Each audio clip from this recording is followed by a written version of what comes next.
Comme chaque semaine, je vous emmène découvrir les artisans qui font battre le cœur de l'Hexagone et les lieux qui font son prestige. Aujourd'hui, dans version française, vous avez un message. On vous invite à plonger au cœur du musée de la Poste, un lieu dédié à l'histoire du courrier et des lettres. Camille Romagnani est une artiste protéiforme. Elle exprime son art à travers de nombreux médiums qu'elle nous présente aujourd'hui. Terminé le tailleur strict du bureau, Rock fait voler les codes en éclats et donne vie à un vestiaire explosif. Aurélia, la fondatrice de Hall, tire de la nature des couleurs vibrantes qui viennent colorer les tissus. Et avant de rencontrer l'artiste Camille Romagnani, tout de suite point de vue.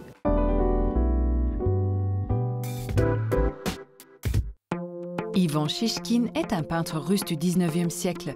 Inspiré par la nature, il en fera son modèle de prédilection.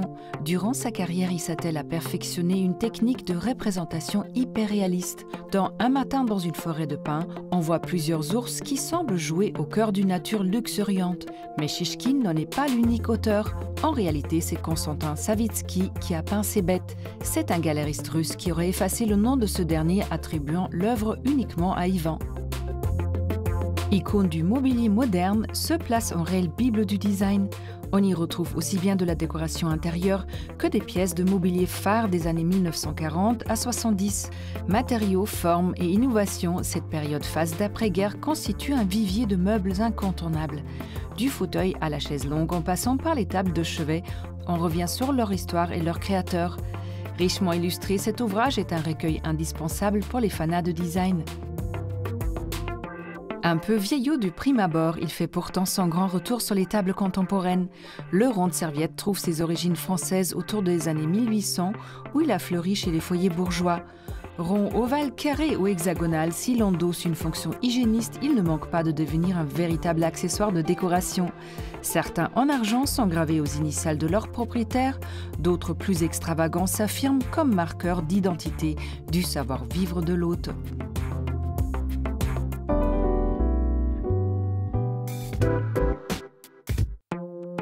Timbres illustrés, guichets rétro ou encore bottes de messager découvertes aujourd'hui du musée de la Poste.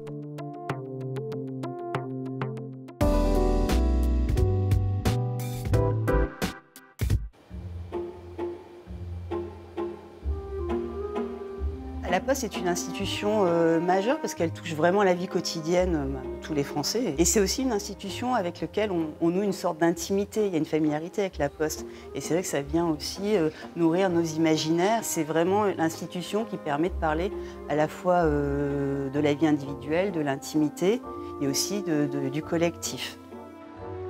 Le musée de la Poste, créé après-guerre, a rouvert ses portes en 2019, tout près de la gare Montparnasse.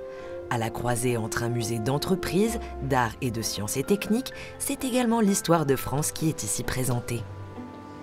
Le premier système de distribution du courrier en France a été mis en place sous Louis XI à des fins militaires et ça se faisait à cheval avec un système de relais de poste. C'est-à-dire que chaque cheval parcourait une distance de 17 km, mais on estimait qu'un cheval ne pouvait courir au galop que sur cette distance-là. Après, le cheval était fatigué, donc on allait beaucoup moins vite. Donc régulièrement, il fallait changer de cheval. Au fil du temps, les relais de poste se développent. De l'an 250 à la fin du XVIe siècle, ils passent à plus de 2500. Et avec l'arrivée de la poste aux chevaux, apparaît un nouveau métier, celui du postillon. En fait, le postillon était un cocher. Donc il avait une tenue qui permettait de l'identifier. Il était notamment équipé de bottes assez spectaculaires qui pesaient 3 kg chacune, mais qui finalement ne servaient pas à marcher, mais servaient à le protéger en cas de chute du cheval. Donc ces bottes étaient fixées de part et d'autre de la selle et faisaient en fait office d'armure. Ce sont ces bottes qui ont inspiré Charles Perrault pour le conte du Petit Poucet. Par la suite, les chevaux ont laissé place au train. Mais au moment du siège de Paris par les Prussiens en 1870, la nécessité très forte de pouvoir continuer à communiquer malgré tout conduit à la création de nouveaux stratagèmes pour le moins surprenants. On a tout de suite imaginé faire circuler les messages via des pigeons. Donc en fait, c'était des messages très petits qui ressemblent un peu aux microfilms, voilà, des textes très miniaturisés qui étaient roulés et qui étaient ensuite fixés sur les ailes des pigeons, mais un peu cachés pour pas qu'on repère ces pigeons voyageurs et porteurs de messages. Par la voie des airs, on tente également de jeter le courrier des ballons avec plus ou moins de réussite. Mais une nouvelle méthode plutôt expérimentale est testée par voie fluviale cette fois-ci. Ce sont les boules de moulin. L'objectif, c'était de mettre des messages dans une boîte en zinc étanche et ensuite de mettre ces messages dans la Seine. Donc ça se passait à Moulins. Et ensuite, on espérait que ces boîtes allaient suivre le gré du courant pour arriver jusqu'à Paris. Et à Paris, elles devaient être repêchées dans des filets et ensuite le courrier distribué aux destinataires. Sauf qu'il a fait très froid cette année-là, que la Seine a gelé et que finalement les boules de moulin se sont trouvées emprisonnées dans les glaces. Le musée abrite également 3 guichets de poste originaux, comme ce guichet rural de l'entre-deux-guerres qui raconte l'histoire de l'accès au courrier dans les zones enclavées. Jusqu'en 1830, en fait, il n'y avait pas de facteur et donc l'usager devait venir retirer son courrier en poste restante. Très souvent, il ne venait pas, donc il y avait énormément de rebus. Et c'était assez problématique pour l'administration des postes, puisque finalement, tous ces courriers qui n'étaient pas récupérés avant la deuxième moitié du 19e siècle et l'invention du timbre, c'était des taxes qui n'étaient pas payées, puisque c'était la personne qui recevait le courrier qui devait payer le prix de l'acheminement du courrier. Du premier guichet en bois plutôt sommaire à celui très représentatif de l'époque Art Nouveau en fer forgé. Très rapidement, la Poste souhaite faire de ses bâtiments et de ses intérieurs quelque chose d'esthétique, voire même d'ostentatoire. C'était tellement important que dans les années 50, il y a eu un programme qui s'appelait les bureaux coquets, où en fait il y avait l'élection du plus beau bureau de poste. Il y a un exemple aussi assez amusant, c'est à Mâcon. En fait, on a un bureau de poste avec des minarets, puisque ce bureau de poste était destiné initialement à être construit à Alger. Finalement, le projet n'a pas abouti et donc Mâcon s'est retrouvé avec une architecture mauresque. Le musée de la Poste est également dépôt légal du timbre. Il conserve tous les timbres du premier créé en 1849 jusqu'à aujourd'hui. Un rassemblement de près de 800 000 objets philatéliques. Mais au-delà du voyage du courrier, c'est surtout un voyage à travers les siècles qui s'offre à nous.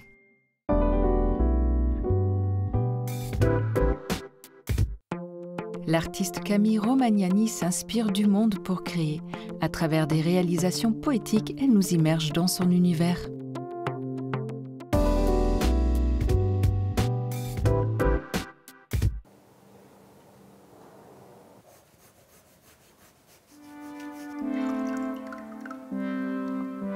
Mes deux grands-mères sont peintres. Et je pense que ça m'a beaucoup influencée depuis mon enfance et j'ai toujours dessiné. Mes parents étaient antiquaires de meubles chinois. Je pense que c'était aussi une porte d'entrée vers l'artisanat. C'était un peu mon idéal de travailler avec des artisans. D'origine franco-chinoise, l'artiste Camille Romagnani a d'abord étudié le design textile à l'ENSCI. Après ses études, elle s'envole pour Athènes et se retrouve plongée dans un bain artisanal et artistique bouillonnant où elle découvre la céramique. Et de là, elle décide de mettre de côté le design textile. Ce qui m'a plu par rapport au textile, c'était le côté instantané, où en une journée, on pouvait avoir une forme, alors que le textile, le tissage, ça prend vraiment plusieurs semaines d'avoir un tissu fini. Donc là, c'était que je pouvais travailler sur plusieurs pièces en même temps, et puis il y avait toujours ce côté forme, matière, couleur, texture, que j'adore dans le textile, mais en volume et en plus rapide dans un sens. Camille dessine des œuvres picturales appelées rubans dont elle imagine le mouvement en un seul coup de crayon et où les couleurs se révèlent en fonction des courbes. Elle dessine aussi ses croquis pour ses œuvres en céramique comme un dessin préparatoire avant de mettre les mains dans la terre. J'essaie de garder la texture, une texture irrégulière. Je ne cherche pas du tout à avoir un objet très lisse. Au contraire, je vais aimer quand ça va rappeler des roches ou des aspérités minérales. Si elle laisse ses mains la guider, elle se donne toujours un temps de réflexion pour observer ses pièces en création. J'aime bien prendre le temps de vraiment regarder la pièce. Et le lendemain, souvent, quand tu regardes quelque chose le jour d'après, tu la vois différemment. Ou des choses que je trouvais ratées et que finalement j'aime beaucoup, etc. Donc j'aime bien prendre le temps Et par contre, je vais travailler sur plusieurs pièces à la fois. Très inspirée par la nature et les teintes qu'elle offre, Camille accorde une très grande importance à la couleur. Je pense que c'est ma première passion. Dans tous mes projets, j'ai utilisé des dégradés parce que je trouve ça tellement beau, le passage d'une couleur à l'autre. Donc c'est pour ça que je travaille beaucoup sur le ciel et sur le moment du passage du jour et de la nuit ou inversement. Si Camille aime créer sa propre palette, elle ne modifie pas la couleur naturelle de la cire d'abeille qu'elle façonne. Je trouve que la couleur de la cire d'abeille naturelle est tellement belle que c'est dommage de la changer avec, en ajoutant des colorants, etc., où on perdrait ce jaune vraiment intense. Je ne mélange pas les différentes cires des différents apiculteurs. Et donc, comme pour le miel, chaque cire va avoir une couleur, une odeur différente. Et donc, j'ai des bougies plus claires, plus foncées, qui tirent plus sur le brun, le doré, le blanc. Et c'est pour ça en fait que pour l'instant je trouve ça un peu dommage de les teindre et donc de perdre ce côté unique. Artiste pluridisciplinaire, Camille travaille principalement la céramique. La cire d'abeille a également une place importante dans sa création. Deux médiums complètement différents.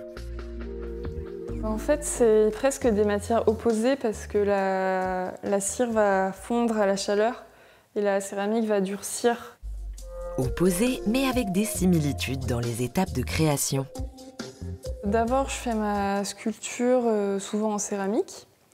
Et ensuite, je vais faire un moule de cette sculpture avec une matière type silicone. Ensuite, je verse la cire chaude dans le moule. Une fois qu'elle est durcie, je vais la resculpter pour que chaque bougie soit un peu différente. Quand la forme me convient, je vais la retremper dans la cire pour qu'elle soit toute lisse et brillante à l'extérieur.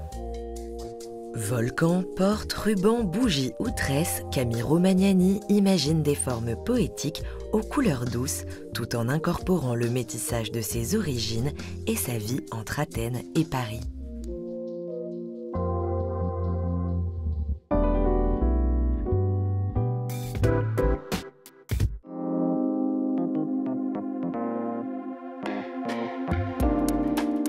Bonjour Camille. Bonjour Katharina. Camille, vous êtes une artiste pluridisciplinaire, vous touchez à plein de supports, que ce soit la céramique, la cire, le textile, la photo. Est-ce qu'un fil rouge dans toutes vos pratiques pourrait être un amour pour l'artisanat d'art, par exemple? C'est vraiment une passion pour l'artisanat qui m'a guidée tout au long de mes études et ensuite dans mes choix après mes études. J'ai tout de suite décidé de fabriquer moi-même les objets. Et j'ai envie d'expérimenter autant de matières que possible. La céramique, vous l'avez découvert en Grèce, puisque vous vivez entre Paris et Athènes. Oui. Comment s'est passée cette rencontre avec la terre? J'étais entourée de céramique autant dans les musées que en se promenant autour d'Athènes, on voyait des potiers qui tournaient des énormes amphores. Et puis à Athènes aussi, je suis dans un cercle d'artistes et donc il y avait notamment plusieurs céramistes. Donc sur place, ça m'a vraiment donné envie d'expérimenter cette matière qui m'avait toujours intriguée quand j'étais en France, même pendant mes études. Mais c'est vraiment là-bas que j'ai osé franchir le pas et que j'ai commencé à expérimenter. Vous vous inspirez énormément de la nature, en tout cas c'est toujours une base. Oui, oui. C'est vraiment la base de tout mon travail. D'ailleurs, vous avez publié un livre qui s'appelle Botanica, oui, qui était une sorte d'herbier. Oui, c'est ça. C'était fait en Grèce? Oui, c'était toutes les photos argentiques que je fais. En essayant de construire le livre, je me suis rendu compte que c'était presque que des photos de roches, de plantes, de paysages, donc qui sont aussi directement mes inspirations pour mon travail ensuite de sculpture. Et donc voilà, donc j'ai appelé ce livre Botanikos, donc en grec qui veut dire botanique. Camille, entre sculpture et artisanat, utile en tout cas, vous vous situez où? Alors c'est toujours la question. Artiste ou artisan? Oui, voilà. Ce qui me plaît vraiment, c'est le côté artistique, mais j'aime aussi l'idée que les gens puissent utiliser mes objets au quotidien. Après, comme les bougies, par exemple. En fait, les bougies, je les vois vraiment comme des petites sculptures que, en plus, les gens peuvent allumer et utiliser. Et la partie, pour la partie céramique, je fais surtout des vases. Et donc pour moi, c'est presque comme des sculptures en tant que telles, mais que les gens peuvent aussi utiliser comme vase. Ça reste pour moi d'abord des sculptures. On a parlé de vos inspirations, on a parlé de la nature. Il y a aussi la parole, le mot, oui, qui est très important pour vous. Oui, je pense que ça vient aussi de mes origines chinoises, parce que c'est quelque chose que ma mère et ma grand-mère elles vont toujours appuyer sur une sonorité d'un mot et la signification, comment une sonorité peut avoir plusieurs significations, la beauté d'un mot, voilà, d'un son. Et je pense que ça m'a vraiment marquée. Et ensuite, en mélangeant entre le français, le chinois, le grec, faire des traductions des différents mots, voir les étymologies ou comment en chinois ce mot va se dessiner. Et donc ça va faire une forme qui après je pourrais peut-être l'utiliser en sculpture. Donc tout ça, ça nourrit votre pratique artistique. Voilà, c'est ça, ouais.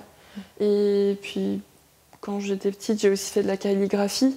Donc c'est vraiment la connexion entre le dessin, le geste et une signification, un sens d'un mot.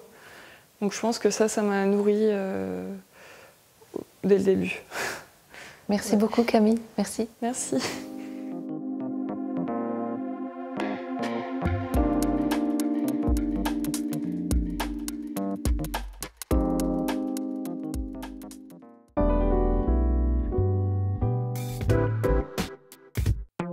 Grande veste et jupe crayon se retrouvent détournées, superposées, revisitées dans les mains du créateur de la maison Rock. C'est un mode.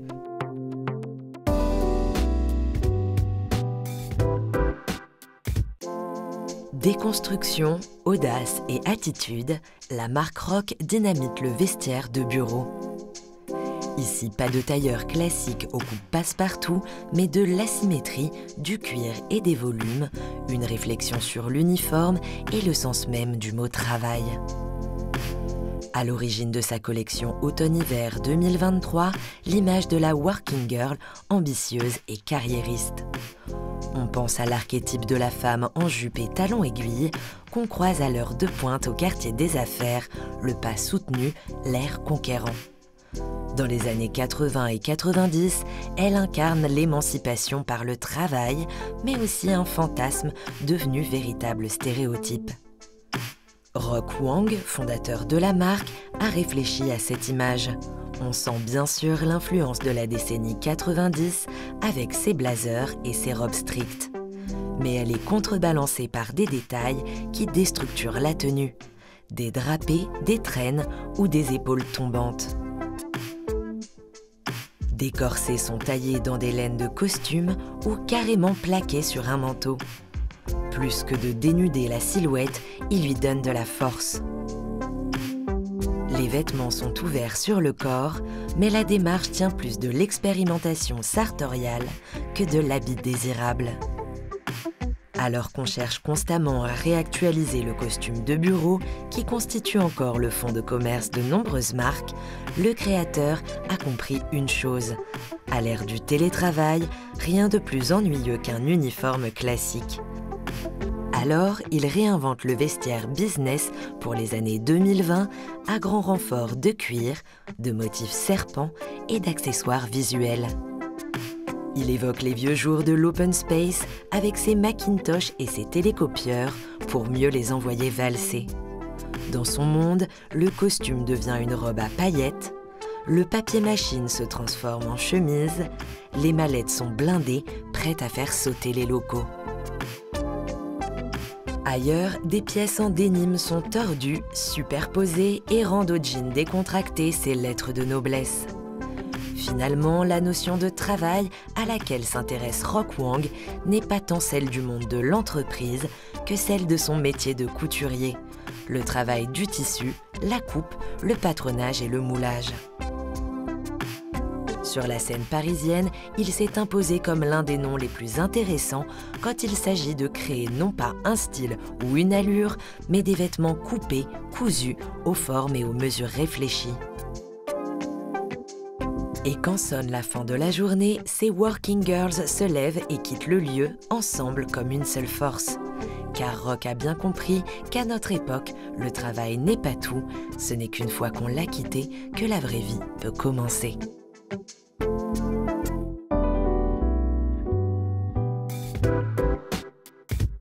Les couleurs naturelles s'expriment sur les tissus d'Aurélia, la créatrice de Hall.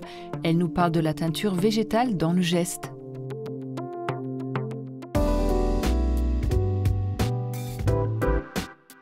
Dans ma pratique, il y a à la fois la création textile et puis l'action de la teinture, l'action du pliage, l'action de préparer un éco-print.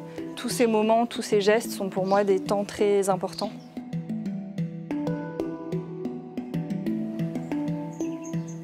Donc là, je prends quelques feuilles de manguier. Ça contient aussi énormément de colorants et de tanins, ce qui permet de faire des couleurs foncées aussi, des gris, des presque noirs. C'est dans son jardin tropical de Saint-Denis, sur l'île de la Réunion, qu'Aurélia Wolf, artiste teinturière, s'adonne à la pratique de la teinture végétale. C'est là aussi qu'elle récolte la plupart de ses ingrédients. Le moment de la cueillette, c'est un moment où je suis en lien direct avec la plante, avec le vivant encore plus. Ça me permet de tailler un peu mon arbre là aussi en même temps, vérifier s'il y a des fruits qui arrivent. Le grenadier, il est très très riche en tanins, donc ça fait des couleurs vraiment très foncées. Et c'est un moment que j'apprécie particulièrement de faire cette cueillette d'éléments frais. Parmi les techniques appréciées d'Aurélia, il y a l'éco-print, une pratique qui consiste à réaliser une impression végétale sur la matière. Ici, grâce à sa cueillette, elle va réaliser une pièce commandée par une boutique de décoration. C'est un grand paréo que j'ai mordancé avec du fer et je vais le préparer pour l'imprimer donc avec les plantes. C'est ce qu'on appelle la méthode de l'éco-print. Le mordançage est un procédé dans lequel on trempe le tissu dans un fixateur, ce qui permet ensuite à tous les ingrédients de s'imprégner durablement dans le textile. Feuilles, fleurs ou pigments sont ensuite disposés comme les différents éléments d'un tableau. Donc je vais essayer de composer un motif. Comme la pièce est pliée en deux, il va y avoir une symétrie, donc il faut penser comment ça se placera sur l'ensemble. J'ai envie de mettre à la fois des éléments assez grands qui soient entiers, et puis des choses plus petites qui vont créer un fond, un décor sur la pièce. Pour réaliser ce mélange d'art et de chimie, Aurélia s'est formée auprès des plus grands experts du domaine afin de connaître les propriétés de chacun des végétaux déposés.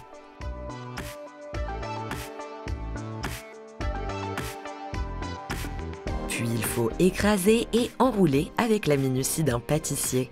L'œuvre est ensuite passée à la vapeur pendant 1h30 environ avant le moment tant attendu de la découverte. Comme ici avec un autre paréo réalisé par la créatrice.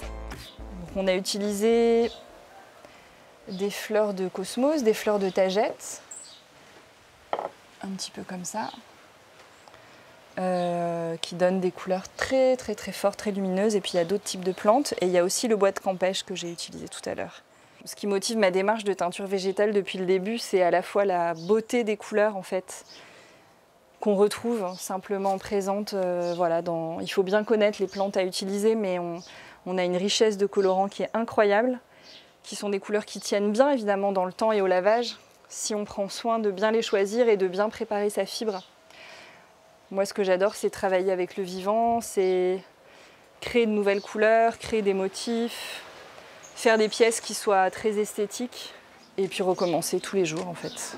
C'est d'abord en tant que styliste de mode qu'Aurélia Wolf a découvert cet univers et après un premier jardin dédié à la teinture végétale ouvert à Paris, elle s'est lancée dans une nouvelle aventure au cœur de l'océan Indien.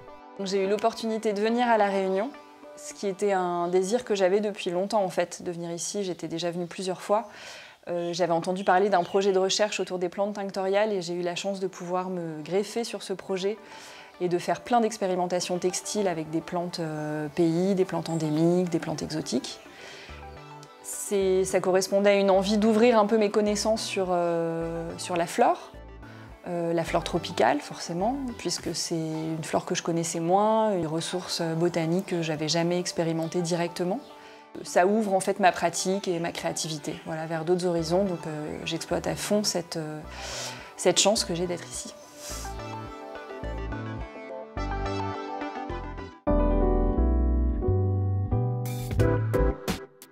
Version française est déjà terminée, mais on se retrouve très vite pour toujours plus de découvertes. Bye!